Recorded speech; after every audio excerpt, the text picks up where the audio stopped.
Hey everyone, it's Ron Johnson. This is the Ron Johnson Show on Locked On Sports Minnesota. Today I got Chuck Foreman joining me in the Hang Up with Ron Johnson segment. Dalvin Cook just passed him, so we got to talk to him. He's a Purple Ring of Honor member. Got to see what he thinks about Dalvin Cook and his offense. But hey, people, Kirk Cousins, Justin Jefferson, people are putting out stats of who should be MVP. 10 people were listed.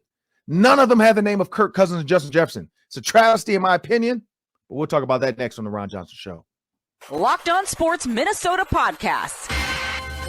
It's endless Minnesota Vikings talk with the diverse voices of your local experts. Now the Ron Johnson Show. On the field, in the broadcast booth, Ron Johnson is Minnesota sports. He's played with them, hung out with them, and grown up with all the big names in Minnesota sports. They're hanging out with Ron Johnson. It's the Ron Johnson Show on the Locked On Sports Minnesota podcast. And it starts now.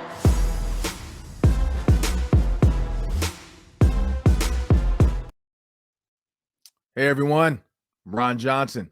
Hope you guys had a great Christmas. I know I did. My kids got to open up all their gifts. Before I bring my producer, Sam Extraman, and see what he got for Christmas, did he get a long cold? Because I know Kirk Cousins, he's been a Kirk Cousins hater all year. Like he hated for the first half of the year, he was hating on Kirk Cousins. So we got to see if Santa left a lump of coal and put him on the naughty list, because the Vikings players had a naughty list. Funniest thing ever I've seen. And a lot of them put Troy Dye as on the naughty. I don't know what this dude does off the field or during practice to end up on the naughty list by a lot of teammates. I'm not talking about like 2 or 3. I'm talking about like 8 teammates put him on the naughty list. And so funny, Vikings did it. Santa sent Troy Dye a cameo about hopefully he gets it together before Santa shows up. So funniest thing I've ever seen in my life. And Troy was so like, why am I on the naughty list? And I want to know, Troy, I don't know what you're doing, but Sam, I'm pretty sure Sam will be on the naughty list. If Locked On Sports Vikings Twitter had a naughty list, I'm pretty sure Sam and Luke Braun would be on the naughty list. Probably Luke Braun a little bit higher than Sam Ekstrom.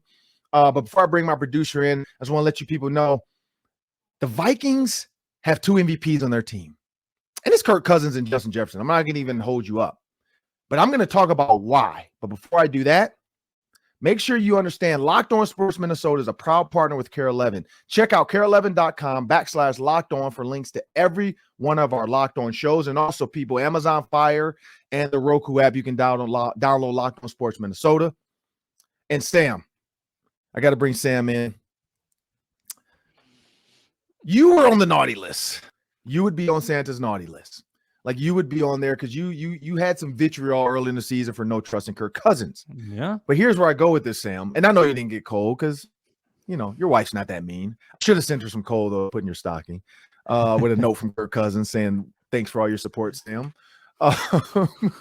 Maybe that'll be your 2023 Christmas gift next year. But when you think about this team, Sam, and you look at Kirk Cousins' stats, and here's where I go with this, and we can kind of talk about it. Kirk Cousins' season has been good. But here's where people don't understand. The quarterback matters most in primetime because what does everybody say? Who has that clutch gene? You know, can he win big games in big moments? In the fourth quarter, Kirk Cousins is 65% completions, almost 66. His 1,283 yards is first. His 12 touchdowns are first. His 13 sacks are the third most. So he's getting hit. His 59 first downs are tied for the second most. His 104.8 passer rating is 5th. Now, here's where it gets even crazier. His fourth quarter, the last 4 games, 126.3 passer rating.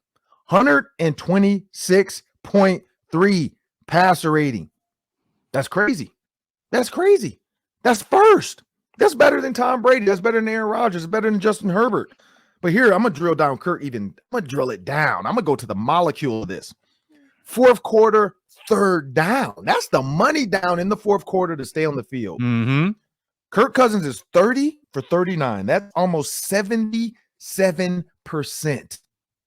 77% completions. 335 yards, that's third. His 7 touchdowns on third down, that's first. His 1 interception, crazy. But here's where the passer rating gets even better. 130.9. That's first among active quarterbacks. Also, that 76.9% completions, that's first among active quarterbacks. Why I say active? Because Jimmy G is ahead of him, but Jimmy G isn't playing anymore, and that was early in the season. Kirk Cousins, is a monster. Kirk Cousins is getting it done when it matters most. Kevin O'Connell said that, and that's why I love that. He said, we got it done when we needed it. We weren't stopping them on their side of the ball a lot, but when we needed our defense, they stepped up. We weren't converting a lot on first and second down like I like to do, but when we needed it, we got it done. When you look at first and second down, this team is good. That's why these third downs have allowed Kirk Cousins to be so manageable. When you look at last week coming into this game, you look at first and second down. The Vikings, 214 first downs. That was fourth. That's on first and second. So that means they're really aggressive on first and second down, which means they're having manageable third downs. But Sam, when you look at those stats, and I'm not even give you JJ stats. I mean, if Kirk's doing that, you know JJ in the fourth quarter, he's the second most targets. He has the second most receptions. He has the most yards, 467. He has 17 first downs, which is fourth.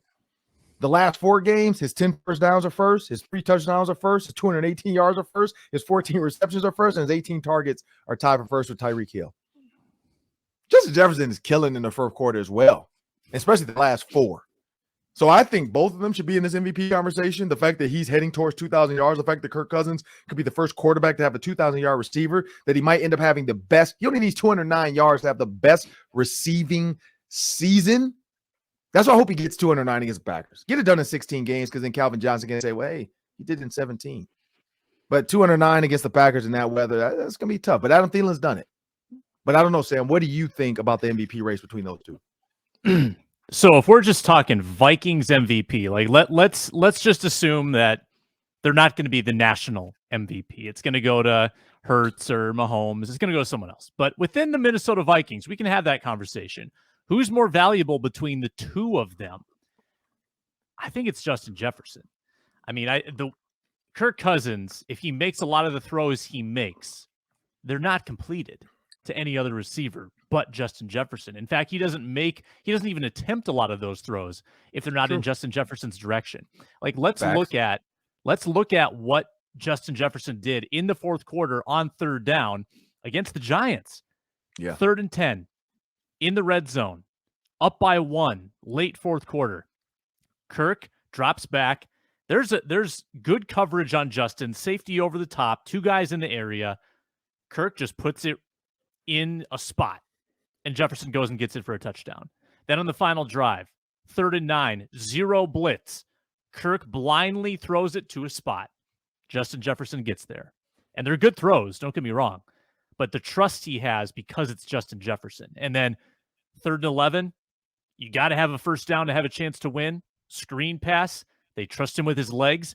He almost broke it for a touchdown, Ron. And he put him in field goal position to win the game. I mean, Justin Jefferson is the reason why those third down stats are what they are. And I think Kirk's done great things. He's been unbelievably clutch. But Justin is the trump card in all of those cases. He's the cheat code that gets them those conversions when they need them. So here's the odds for NFL MVP right now, and they've gotten better because, again, people's lists don't matter to me. Well, they do matter, and this is why I hate the writers, and I hate I hate you die. I hate the fact that this voting is given to just writers. Like, I feel like NFL MVP, and I saw Micah Parsons tweet this out, like, it's got to be some peer added to this. Like, it's got to be maybe 50% of their peers and then 50% media. Like, the fact that the media gets same with the Heisman. Like, I feel like there has to be some kind of coach vote or player vote or something with the Heisman and not just the writers. But different story. When you think about the writers and you think about the NFL MVP odds, and this is week 17 now, so they have changed.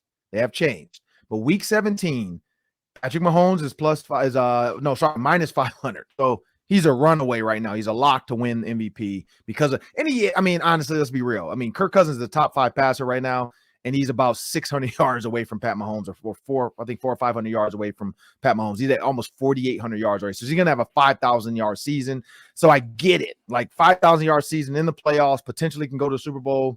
I get it. So you got Pat Mahomes out there. You got Joe Burrow plus 700. You got Josh Allen plus 800. You got Jalen Hurts plus 1,000. You now have Justin Jefferson.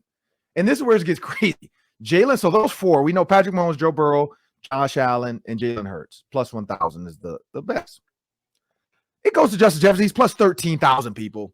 plus 13,000. Those odds went from 1,000 to 13,000. That is crazy. And then after Justin Jefferson, you got Justin Herbert. Then you got Tyreek Hill. You do have Kirk Cousins now, people. So maybe they're listening to me on Locked On. The odds makers are listening. Kirk Cousins is now, and that's up today. Kirk Cousins is not, and sorry, there's not writers though. This is just odds. Kirk Cousins is now plus 40,000 to win. I'm gonna put it down.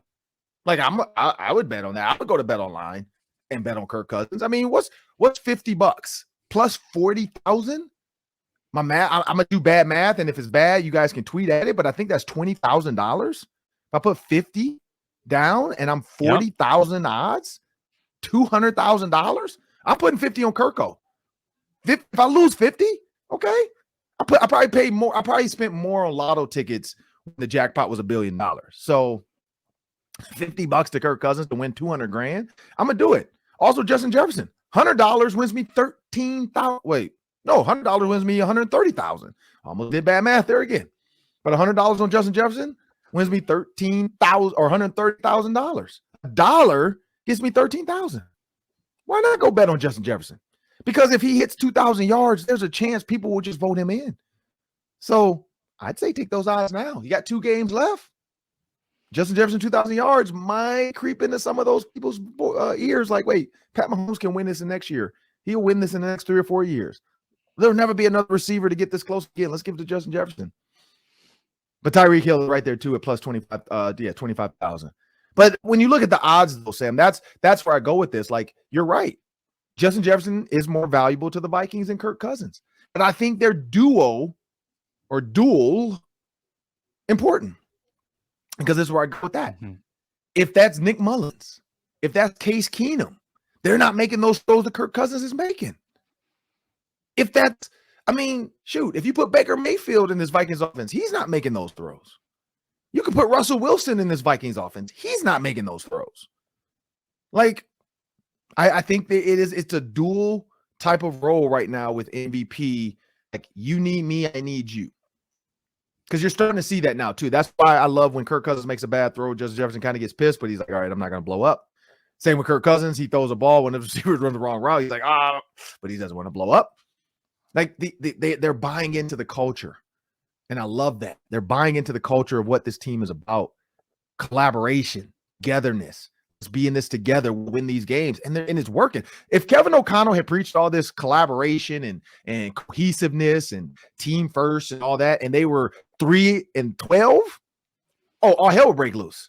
You could not sell that culture to any, that's like going to the igloos to some igloos or some people out in Alaska or wherever and trying to sell something to keep them warm. If it's going to melt their house, and not their real house. I know there's real houses in Alaska. I'm just saying, like, their fun house. They're out there on the ice, deal. Like, they're not going to buy that. That's like trying to sell water to a whale who's on the beach. And he's like, look, I'd rather be beached at this point.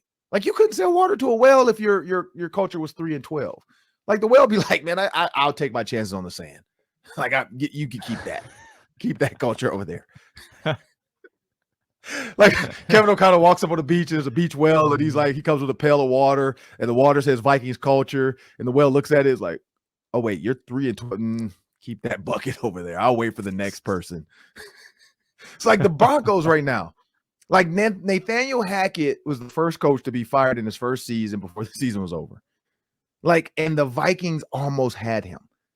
Like, we were so like, oh, man, I wish we could have gotten Nathaniel Hackett. I can't believe he went to the Broncos. Look at George Payton. He's stealing because he's from the Vikings, and he's stealing our people that we would want.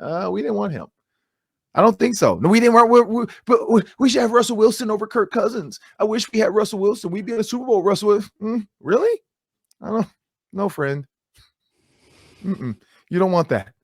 You don't want that, friend. Russell Wilson is doing TikToks. He is not watching film.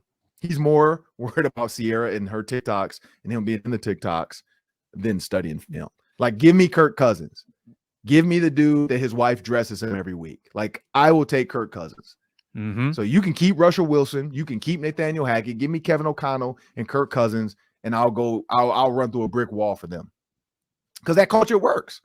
You walk up with a 12-3 bucket of culture, you literally could sell water to a whale in the ocean. Like you could show up with a bucket and he's already in the ocean and he comes up and you're like, hey, do you want more water? Here's a bucket of 12-3 water. And the whale's like, sure, take my money. You've seen that meme. Like it worked. I don't know what it's going to, maybe it makes me swim faster. Maybe it makes me the greatest. Maybe it turns me from a regular shark or a whale to a great white shark. Like, I don't know. Maybe it turns me into an orca. I want your water though, Kevin O'Connell, because it works. It's 12-3. But Kirk Cousins, Sam, as we talked about, you say Justin Jefferson is more important to the team as far as MVP of the team. I think it's a dual type of role. At the end of the day, it's up to the people. So people, let us know what you think. Please like, comment, and share. Let us know. Who is more important to the Vikings? Is it Justin Jefferson or is it Kirk Cousins? I mean, I don't know. That's a great debate to have because that's a tough one. We might have to dive into this on the round table on Friday. So not might have to. We will dive into this on the round table on Friday, people. So stick around for that. But I got Chuck Foreman coming up in the Hang On Ron Johnson segment. Looking forward to this one because this man, like I said, is a Purple Ring of Honor member. He is one of the top 5 rushers in Vikings history. He was just passed by Dalvin Cook in Vikings history. And he knows a lot about football. He's from the U. So he knows that Miami background. We're going to talk to a little bit about that and KJ Osborne and what makes him so good.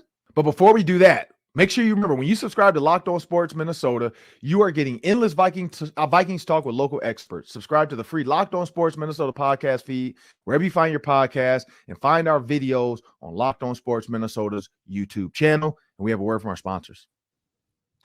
BetOnline.net. Let's take a look at the latest odds this week. Of course, it's your number one source for sports wagering info. Vikings headed to Green Bay.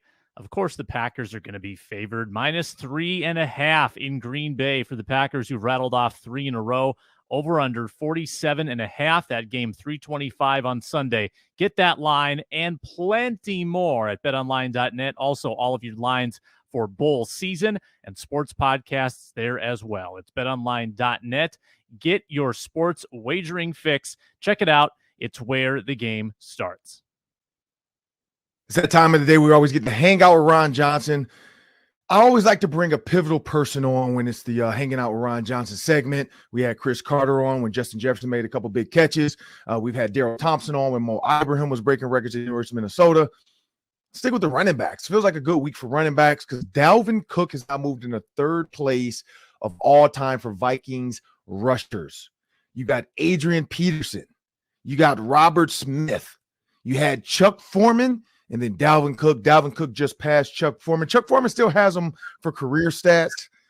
But as far as Vikings history goes, and I know as an old guy who dealt with this with the Gophers as receivers, I think I'm still number 2, but as receivers past me, it's fun because you get to relive those days. People bring your name up. So I want to thank Chuck Foreman for joining me in the Hang Around Johnson segment. Chuck, man, how you doing? Good. How about yourself? I'm cold, but you know how that is. Yeah, it's definitely cold in Minnesota, people. We are in Minneapolis, Minnesota. It is freezing cold. It was -10 at one point. I think today maybe it's in the 4 or 5 degrees, which actually feels like a heat wave when you go from negative back to positive. But Chuck, you had a great career. You and I have done some things on TV for the Vikings as well, so I always enjoy kicking it with you. Tell me a little bit about though, like what are some when you go to games now? What is it like being back at the games as an alumni? Well, it's always good to come back and watch a game it's especially at the new stadium. It's temperature's always perfect. You know, we don't have, but anyway, but it's we got a lot. It's an enjoyable thing because we got a lot of fine players on our team. You know, we talk about Dalvin, we talk about Jefferson, Kirk. We got a lot of them, and so it's good to see them, especially this year, out there doing what they need to do to get themselves in a good position for the playoffs. Yeah, and when you talk about the playoffs, let's get with the running backs first, though. Dalvin Cook, as I let in, pay off the tease a little bit. Dalvin Cook has now passed you for 3rd place on the list. So you got Adrian Peterson, Robert Smith, Dalvin Cook, and George Foreman. That's great company to be in. I saw you tweet that you've been watching this kid from the start. What is it about Dalvin Cook that you kind of felt, you know what, like this is a guy, if he stays, can be one of the best rushers we've had in Minnesota. Probably minus Adrian Peterson. Adrian Peterson is going to be a tough beast to crack, or tough egg to crack, I guess you'll say. But what is about Dalvin Cook that you like the most? I think Dalvin is a game changer. I think Dalvin has escapability. Dalvin's an every down back. He's in there on third down. He can pick up a blitz. He can add so much more to an offense. Now, we talk about the rushing yards and all that stuff, but believe me when I tell you, a great back is an every down back. That's how I evaluate. And when I see Dalvin and I see it running, we know how great he is at that. I like to see him incorporate a little bit more in the passing game because that gives him that ability to get out there one-on-one on a linebacker. 95% of the time, he's going to win that deal. But the thing that impresses me is he's there every play. And that, to me, separates even Dalvin from a lot of other backs. And now, most people look at backs and they look at their yardage from scrimmage. I look at it deeper than that. So I think Dalvin has a chance. He's already been in the league for a while, but durability equals greatness. That's but Dalvin could be, his script is still being written. When you look at Dalvin Cook, he's a guy that probably could have had 1,500 yards a season, 1,600 yards a season if you use him as a feature back, like you said. Every down, you're giving him the ball, kind of like Adrian Peterson. Dalvin Cook now in this offense, and you talked about durability.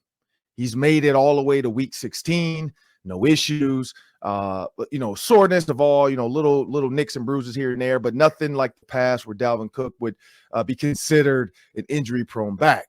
So when you think about this system that Kevin O'Connell has put in place, you think about this plan the coaches have put in place where Dalvin goes 2 series, Alexander Mattison goes 1, and it doesn't matter. Like even if it's the fourth quarter and they need a big series, if this is Alexander Mattison's turn, Alexander Mattison is in. The trainers have put this together, the coaches. When you think about that, when it's a playoff run coming up and you're sacrificing yards, because if you look at those, 15, 20, 30 yards, Alexander Madison's getting those 3-4 catches he might get. Those could be Dalvin Cook's if they just left him in. How do you see that? Or would you have been agree with that? Or would you be opposed to that if a coach came in and said, hey, I have a plan to keep you in the long haul because we're a playoff caliber team? I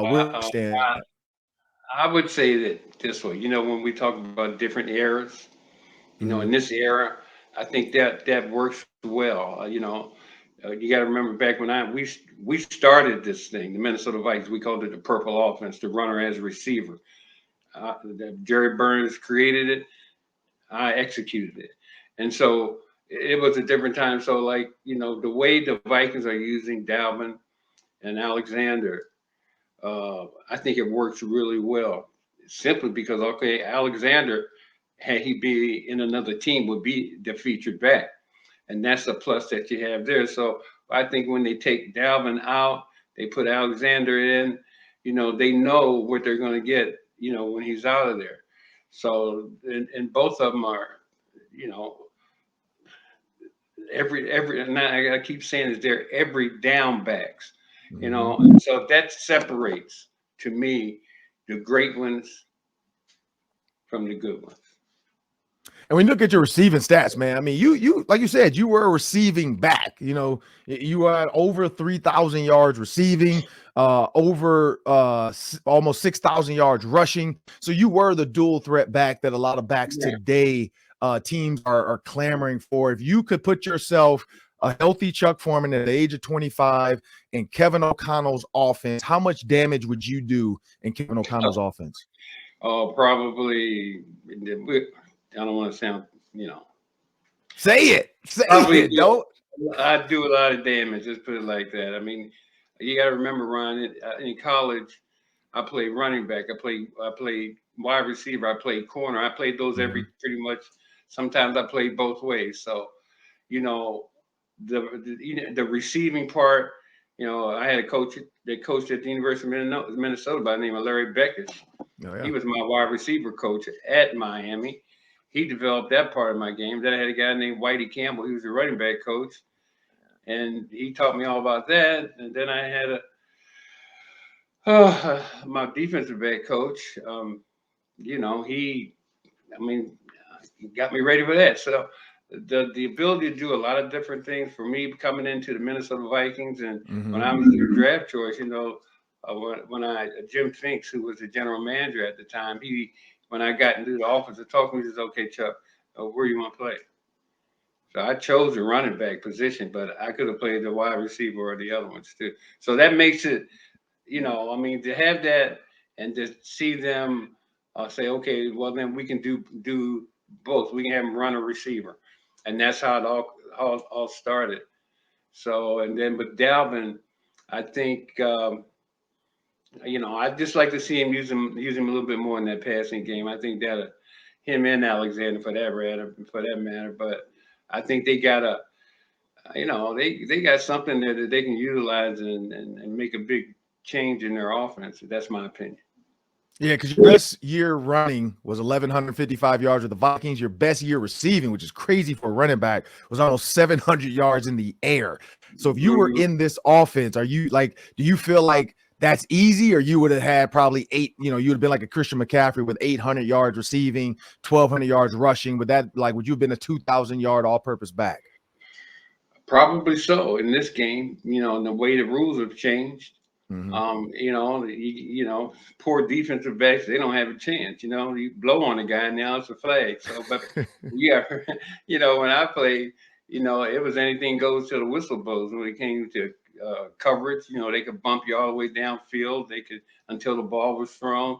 You come across the middle, you know, they could hang you out. I think that the rules have changed for the betterment of the game, no doubt about it. But when you look at the stats, you can't really, you know, you can't compare, you know, to the different eras. I Right. don't think it would be fair because the guys do have a little bit more leeway as far as the things that they can do, and they do it well. And you went to the University of Miami. Everybody knows the U. I played with Ray Right. Lewis and Ed Reed, so I'm well versed in Mhm. what the U was about. I grew up, no, sorry, I played in a time where Miami had Jeremy Shockey, Sean Taylor, Right. Mike Rump, Ed Reed. I mean, you name it, they had it. Jonathan Right. Vilma, Vince Wilfork, and so Jeremy Shockey. I mean, they were just a team of players, all Right. first round draft picks. It was crazy to Mhm. think Santana Moss, Andre Johnson, Reggie Wayne, like all those guys played at the U when I played. Right. And so you look at that era of Miami football and just Miami football as a whole. The Vikings Right. now have KJ Osborne. What Right. is it about KJ Osborne and players from the U where, you know, some people, like, people didn't understand who KJ Osborne was as a rookie? Right. Now he's playing up to the greatness of what Miami football players have done all, you know, all of time. What is it about Miami football that makes it different, and that, you know, you see KJ Osborne now flourishing in I, this offense? I think it's the talent that they have, the overall talent that they have on the team. They've had a lot of great players on the team, especially, and I think the competition level at practice is almost like going to a game. Now they've been on the, you know, kind of so-so here in the last couple of years, but Mm-hmm. the talent level it's still there, and the competition at practice, and that's what we're getting back to now. That's what made the U great because they had the great players coming in and competing against each other. And KJ Osborne, you know, he came in from University of Buffalo. Now, how he got overlooked like that going to Buffalo, then he came to Miami, Right. you know, and he's turned out to be an exceptional receiver, and you know, he's been a great addition to our team. So I think when you watch our receivers, all of them, you know, their level of, like, even when you look at them on the sideline, you see them into the game. I watched Justin Jefferson last game, and they took the camera and they focused on him when he was on the bench. And let me tell you, he was laser focused. You look at KJ Osborne, you know, those guys. You look at Thielen, and he's having a conversation with the coach, and he's, Mm-hmm. you know, well, you know, as a wide receiver, you better be dialed in if you're gonna catch that ball, because a lot of guys, you know, when they hear those footsteps, you know that doesn't work in this game, and you know it Right. as well as I do. So I think we got a guy that got a lot of guys out there, especially at our receiver. They're tough and they're And talented. And let's go back to 1975. Chuck Foreman, first round. No, sorry, 1973. Chuck Foreman is the first round draft pick of the Minnesota Vikings, 12th overall. So everybody, that top 15, everybody's excited to get the player into town. Everybody's excited to see what their newest first round pick can do for the organization. But you came from Miami, and then you were thrust into the snow. What was that transition like, going from Miami and being the first round pick of the Minnesota Vikings? Well, I grew up in Maryland, so we had some snow, especially up in the mountainous part. But when you get to Miami and you're used to getting up in the morning and it's 80, 90, and then when it gets bad, 100 and some degrees, and then you do that for like 4 years. And then you come to Minnesota and you see that really first tough, cold game, 25 below zero, almost 30 at some time when we were in the playoffs, that was an adjustment because I never experienced playing anything like that.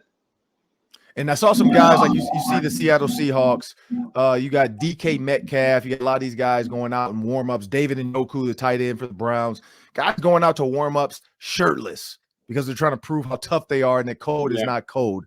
When you were in Minnesota, was there ever a time you wanted to warm up? Sure. I know some of the coaches, if you go all the way back, Bud Grant, we're tough. This is like, have you ever gone out to warm-ups shirtless in Minnesota when it was in the negatives or even like 2-3 degrees? No, never shirtless. But he did when we went out to warm up, we just wore like a jersey, and you could wear like a undergarment shirt, but it can only come down to your elbow. Oh, and wow. then Okay. we go out there for that pre-workout thing, and then generally when we were in the cold weather, we have warm weather teams. That was kind of like they'd be out there with tons of stuff on, jackets on, everything. Try to get. We were cold, no question about it. But his thing was, don't let them know you were cold. That was his way of doing things. But it was all psychological. But when you got you played in Minnesota. Oh yeah. When you get used to it, you can either worry about it or you go do what you got to do. And most of the time, as we play that game, we ain't thinking about the cold when those people chasing you. Right. Yeah. Once the game starts, it changed your mindset. I was blessed enough to be in the Metrodome, but we did have to play Wisconsin. We did have to travel to some cold schools in the November month. So yeah, Glenn Mason would take us outside, and we had to feel like it was going to feel in Wisconsin. So if it was going to be 10 degrees, we practiced outside, which sucked. You're right. You are cold, but mentally, once the game starts, I look back on those and you're like, yeah, I don't remember being cold during the game, but definitely warm-ups, definitely post-game. Maybe timeouts, you kind of start to remember like, oh man, it is cold out here. But during the game, you're out there going. Last one, Chuck, before we jump into the Daily 3, that's 3 questions, 3 minutes each. Sam Ekstrom's going to join us. Chuck, when you look at this Minnesota Vikings team and you think about Kevin O'Connell, the defense hasn't changed much. The defense is basically who they were under Mike Zimmer. Same players, different scheme, 4-3 to 3-4. So a little bit different look. Maybe putting Danielle Hunter in spots. But when you look at this team, it's pretty much the same. What's changed is Kirk Cousins in big spot moments. He's 11-0 in one-score games. People said he couldn't win the big ones in prime time. He's now beaten the Bears twice on prime time Monday Night Football. So he did that under Mike Zimmer. So he already started to trend towards changing. But in the fourth quarter right now, and I'll just throw this out there to you, Kirk Cousins in the third quarter, the last 4 games, 104 plays, second most. So he's on the field a lot, 5.3 yards per play. That's first. This is just not Kirk. This is the offense for the Vikings. Right. 7 touchdowns. That's first. 28 first downs. That's second. 65 passes. That's third most. And 17 runs. That's third least. So that's Kirk Cousins getting it done. When you look at Kirk Cousins' stats as well in the fourth quarter, he's first. His 12 touchdowns are first. His 13 sacks are the third most. So it's not a clean pocket. He's getting hit, but he's still better than Tom Brady. He's better than Justin Herbert. He's better than Joe Burrow. What do you think the big change in Kirk Cousins is under Kevin O'Connell? Well, to be quite honest with you, you were talking about, I think, his comfort zone. We all know what his comfort zone is. I mean, yeah, he's getting hit here and there, but not as often. I think he's when Kurt has the time to go through his reads and all that stuff. he's as good as any quarterback out there. And fortunately for us this year, even though we've seen him get pressured a few times, but he's in that comfort zone more often and the way he needs to be. And when he's in that zone like that, there's not many better. And so we're lucky to have him, and we're lucky to have that offensive line, as I see it anyway, improving in that area to give him that opportunity to do what he does best. And when he does, he's got some great receivers to complete it. I think he's in a good place. And then last Super Bowls, the Vikings played in 4, 70, 74, 75, and 77. So when you think about those Super Bowl games and the teams you were part of, the organization you heard of and you saw them being built, and then you were part of it, is this Vikings team currently 12-3, Bears and Packers left? Does this feel like a team that can get to the Super Bowl? Oh, Ryan, you're asking me something that I'm not going to answer. Yeah, let me tell you why. I am one of those guys that are, I don't like to talk about things like that prior to we getting in there. I will say this, though. I'll say if they continue to play and tighten up that defense, they got a chance to do some good things. That's what I'm going to say. Okay, tighten up the defense. I'm kind of superstitious, man. Believe me. I mean, big time superstitious. Okay, all right. I don't want to put a. No, I'm not going to even say that word. Not now, anyway. All right, I love it. I love it. I love it. Well, folks, we got the Daily 3 coming up. That's me, Chuck, and Sam. That's 3 questions, 3 minutes each. And make sure you remember, you can go to Amazon Fire and Roku. You can download the Locked On Sports Minnesota app. That's Locked On Sports Minnesota app on your Amazon Fire TV or your Roku TV. Just go to search, add apps, search Locked On Sports Minnesota. You can download all of our videos, all of our shows, and we have a word from our sponsors. Yes, we do, Ron. Before we get back to Chuck, I'm going to tell you about Built Bar and their wonderful flavors and these revolutionary protein bars that have 100% real chocolate, like 17 grams of protein and 130 calories. Hopefully you loaded up your stocking with some of those holiday flavors, candy cane brownie puff, white chocolate, granola, just wonderful new Built Bar flavors that you can get 15% off at Built.com if you use the promo code LOCKEDON15. Just go to Built.com, get 15% off with the promo code LOCKEDON15. First question for you guys. I am curious, of all the running backs in the league right now, if you had to choose one back to start for your team in the Super Bowl, who would you choose? A lot of good running backs to choose from. Ron, we'll let you start, and then we'll give the rest of the time to Chuck. So I thought about this question hard, and this is tough. One, it depends on where the Super Bowl is being played.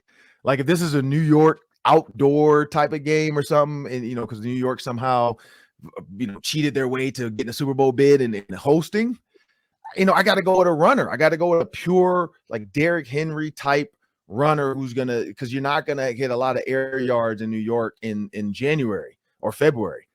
But if it's like Arizona, if we're indoors in Minneapolis, give me a Dalvin Cook, give me a Christian McCaffrey, and that's my offense. I want a running back. When I look at today's football and the teams that are doing well, it's teams that have either their second running back as the pass, catcher, or both backs are, because that's what the league has gone to. Chuck alluded to it earlier. It's a game that you can spread people out. I look at the Rams. They won a Super Bowl doing it that way, throwing the ball. You look at the Patriots over time. They've always had a pass-catching running back. You look at the greatest show on turf with Marshall Faulk. That's what I'm looking at. I love that. And so if it's a current, am I choosing? Yeah, today's league. So yeah, I got to go with like a Dalvin Cook or Christian McCaffrey. Chuck? Well, I'm in agreement with you 100%, Ron. I'm a multi-purpose back guy, and I think they're getting the right exposure this year. It's about time that they do. The pure runner for the most part, other than Henry and maybe one or two other ones.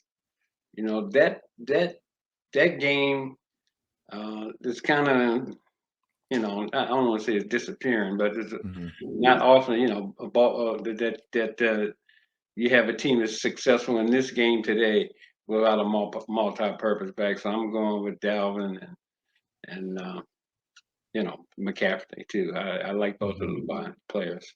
Yeah. All right. Can't go wrong with that.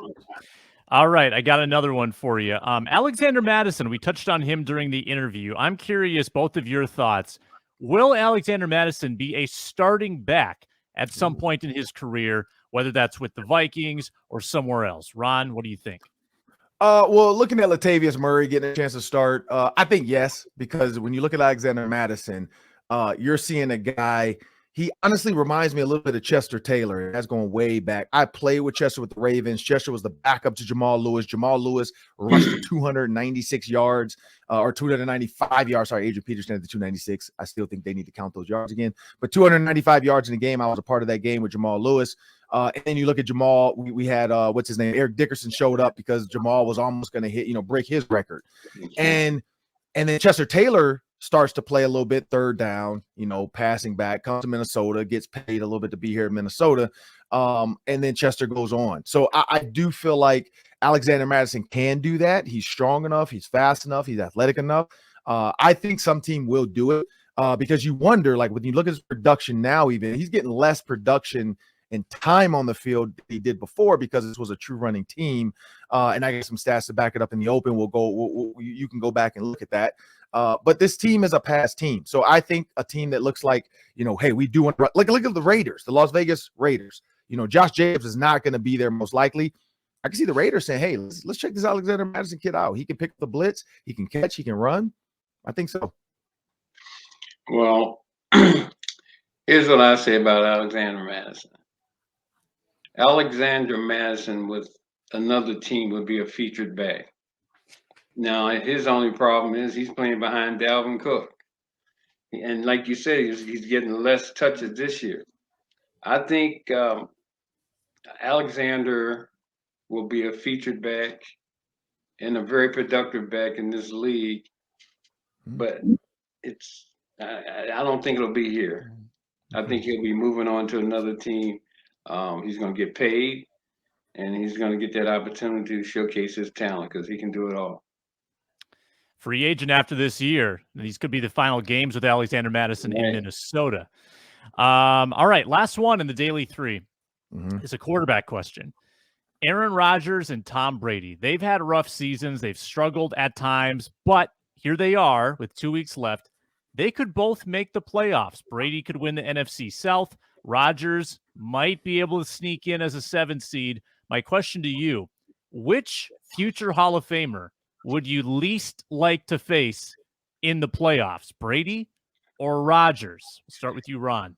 I'm going Rodgers, no question. I think Tom Brady, he's not running at all if you watch him in these past couple games. Even though they did win, I don't know how they won that game, but even though they won, you watch Tom Brady, he looks unsure in the pocket at times. He's willing to throw interceptions. Aaron Rodgers too, but Aaron Rodgers can hurt you with his leg. And I feel like Tom Brady versus the Vikings, it's going to be more of a Vikings can beat Tom Brady game. Tom Brady's not going to get up in the morning early to beat the Vikings. I feel like Aaron Rodgers, knowing he can knock the Vikings out of the playoffs as a 7th seed and do something that hasn't been done, I just feel like he would love to be a part of that. Like he would love to be the Grinch to this Vikings Christmas because the Vikings so far 12-3. They still got to play the Packers this week. They got to play the Bears. They could finish 15-3. My prediction, and we're already at it, was 12-5. I said 11-6 or 12-5. I kind of leaned on 12-5, and people thought I was crazy. Well, they already got 12 wins. I forgot to bring that up, by the way. I did say 12-5. I got to go to Vikings.com and find that video and post it because I said 12-5, and people thought I was crazy. Everybody was killing me on Vikings Twitter because the Vikings posted it, of course, and everybody's calling me a homer in it. They've won 12 games already, 12-3. So I wouldn't want to face Aaron Rodgers, though. Aaron Rodgers is a bad man. He can still run. He still has weapons. Christian Watson seems like he's getting it done at this point now. He's finally figured it out. Romeo Doubs, I said he was good when I covered him with FS1 when I did his games for Nevada 2 years ago. Like I knew this kid was going to be good. I said it on live TV as the commentator. I said this Romeo Doubs kid is good, and look, he is good. I just don't. And then that run game, their run game in the playoffs, it's a big, tough, physical with Aaron Jones. Like, Give me Tom Brady. I feel like, what you call it already said. Fournette already said he was hurt. So let's go with Tom Brady and the Bucs. All right, you're saying that the Bucs and Tom Brady, you rather face them, right? Yep, then Aaron Well, Rodgers. I'd rather face Green Bay. Oh, okay. Let me tell you, yeah, I'm talking about 7 Super Bowl rings. I'm talking about a guy that you watched even a few weeks ago. He takes his team down the field. Surely, half their team is injured. Now if you want to incorporate that in it, I would say that would be the problem because it's not the same team that he's been used to having around him. But from what I see, I still see that quick release. Now, last week, I think he had some issues. He's off. But then he's had a lot of other things that I'm sure he's just been on his mind, too. So I'd rather play Aaron Rodgers. Yeah, 7 rings is tough. That's the man knows how to win. Saying, Ryan, I know what you're saying. And everything you're saying is correct. But when you look at them both, and I'm not saying taking anything away from Aaron because he is a guy. He is a dude, no question about it. But this guy over here, he's got a competitive spirit and he's got something different, True. And he can. And I think when it's on the line, he's the guy I want now. Whether the other guys that he has to depend on that offensive line, even they had more injuries this year. So, but this last week, but I don't know. I'm going to say I'd rather be against Aaron Rodgers this week. Yeah, no, and I think some Vikings fans would love to knock Aaron off too because it would be fun. And honestly, like after this game on first, so for everybody, have a great New Year's. Don't drink too much because you got to be up to cheer on your Vikings versus the Packers on the first. I can't drink at all because I got to work early in the morning doing the Vikings pregame show. I got to be ready to take your calls on the Vikings postgame fan line. So I can't drink at all, but I'm going to have fun with my wife and kids. We're going to watch the ball drop. My daughter just reminded me this is the first year we're going to have New Year's with our kids because normally they are gone with the grandparents. So we're gonna do this year. They're old enough, I think, to hang around and stay out of the way and just be kids and be in the house. So yeah, this is gonna be our first New Year's with our kids. So I'm looking forward to that as well. And then I'm going to sleep. As soon as that ball drops, I'm dropping because I'm going to bed to get ready for this Vikings-Packers game because the Vikings can go 13-3 or they can lose, and you don't want to lose to the Packers. One, because you're giving them hope to be in the playoffs. If the Vikings can beat the Packers, they're out. But I want to thank Chuck Foreman for joining me on the Ron Johnson Show, hanging with Ron Johnson in the Daily 3. I want to thank Sam Ekstrom for doing everything he does. My great producer. Love you. Thank you. Have a Merry Christmas, everybody. You've already had it, but also have a Happy New Year. But also remember, people, if you want endless Vikings talk, make sure you subscribe to Locked On Sports Minnesota on YouTube, where you can find all of our videos, all of our shows, instant podcasts after every game, and the Vikings press conferences delivering all the biggest news. Like our videos and leave your comments in the section below.